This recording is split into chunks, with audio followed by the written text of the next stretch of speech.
Isiniwalat ng dating security aide ni Ako Bicol Party List Representative Zaldi Co kung paano nila dinadala ang mga maletang may lamang milyong-milyong pisong pera sa bahay ni Co at ni dating House Speaker Martin Romualdez. Idinetali po yan sa pagdinig ng Senado kanina kaugnay sa umano'y anomalya sa mga flood control project. Saksi, si Maki Pulido.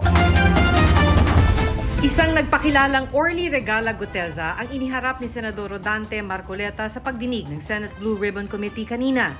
Dati raw siyang nasa Philippine Marines at dati ring security detail ni Ako Bicol Party List Representative Zaldi Co. Sa kanyang sinumpaan sa laysay, sinabi ni Guteza na naghatid siya ng pera kay Co at kay dating House Speaker Martin Romualdez. At ang tawag daw nila sa dinedeliver na pera, basura. Kumikit kumulang 3 beses ako mismo ang nag-deliver ng basura sa bahay ni Congressman Zaldi Co at sa mga bahay ni Speaker Romualdez sa Taguig. Ayon kay Guteza, may pagkakataon din daw na nagdala si dating ACT-CIS Party List at ngayon Benguet Representative Eric Yap na 46 na maletang may laman na tig 48 million pesos sa bahay ni Co sa Pasig. Ang bawat malita ay may lamang humigit kumulang 48 million pesos. Ang bawat malita ay may push-it na nakadikit na nakasaad kung magkano ang laman ng bawat malita. Yung isang malaking big na malita is kasing ganito ang sukat. Yung pinakamalaki. Opo.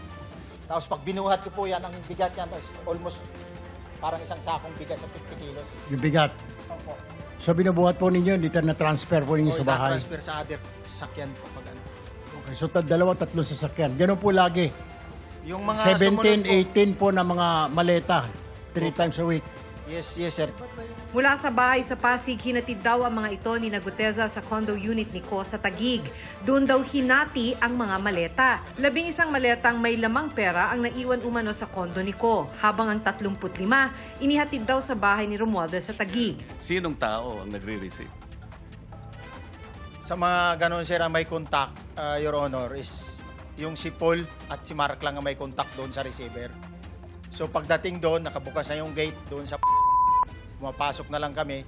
Then pag nabuhat na namin yung mga malita na ibaba na, so lalabas na kami. Wala na kaming basta may deliver lang namin yung mga basura doon sa bahay. Wala na kaming nun, Your Honor. Sabi ni Guteza, 3 beses siyang naghatid ng pera sa bahay ni Romualdez. Pero kahit hindi raw siya basura duty, nalalaman niyang may hinahatid na pera kay Romualdez mula kay Co dahil nababasa niya ang messages sa group chat ng mga security detail. Sa tansya ni Guteza, nasa 3 beses ito sa isang linggo. Pangkaraniwan dahil 3 times a week, mga ilan sa tingin mo yung karaniwang na i-deliver? Ilang maleta? Minsan mayroong 15 or kaya 18 ang malita, pero yung malalaking malita yon na nagre-rate yung bawat malita, minsan mayroong 48, may 50. Just affidavit this morning, no? Anong status niya, sir? Gagawin niyo lang? Ayun, madali hong i-qualify yun as state witness, pero may evaluation pa rin. Okay. Okay. Siyempre, hindi sila part ng crime. Pero pag part ng crime, protected witness pa rin kasi they're still testifying for the case of the government. So we have the duty to protect them if they ask for our protection. So si Guteza, hindi ba accessory sa crime dahil nag-deliver siya nung... Well, ano yun eh. Ang nangyari kasi dyan, you can say that, no? Pwede sabihin accessory, pero very, very minimal ang role niya sa actual crime. Di ba? Kung accessory, that's more or less a very light penalty compared to the principals. Sa isang pahayag, iginiit ni Romualdez na hindi siya kailanman nakatanggap o nakinabang sa kickback sa anumang infrastructure project. Gawa-gawa lang anya ang testimonya ni Guteza. Pilit na pilit daw ang pag-uugnay sa kanya sa mga sinasabing kickback. Imposible daw ang sinasabi ni Guteza dahil ang tinukoy nitong pinagdalhan umano ng delivery noong December 2024, halos 1 taon na noong bakante dahil nire-renovate. Malinaw anyang politikal at produkto ng coaching o pagtuturo ang mga anyay pahayag na perjurious o kasinungalingan. Hindi raw niya ito palalampasin.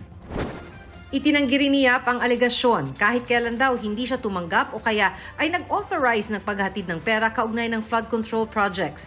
Haharapin daw niya ang nag-aakusa sa tamang forum kung saan marirespeto ang kanyang karapatan sa ilalim ng konstitusyon.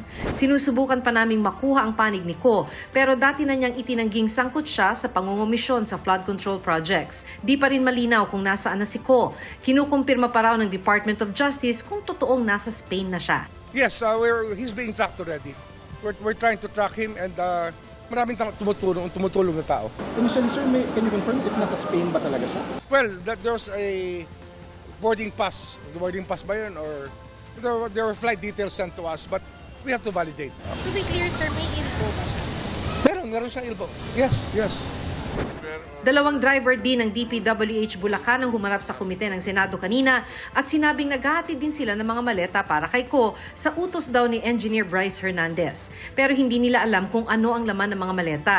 Totoo po ba na kayo po ay nagde-deliver po ng pera doon po sa bahay ni or sa condo ni Congressman Saldico? Your Honor, bali ako po, isang beses lang po ako nakapag-deliver doon. Gaano karami po yon kung inyo po natatandaan, ilang maleta, ilang sako yung deliver po ninyong pera? Your Honor, sa pagkakatanda ko po, mga nasa 6 to 8 na maleta po. Pero alam po ninyo na pera po ang laman ng maleta po na yon? Hindi po kinonfirm na pera, so wala po kaming idea. Para sa GMA Integrated News, ako si Maki Pulido, ang inyong saksi. Mga kapuso, maging una sa saksi. Mag-subscribe sa GMA Integrated News sa YouTube para sa iba't ibang balita.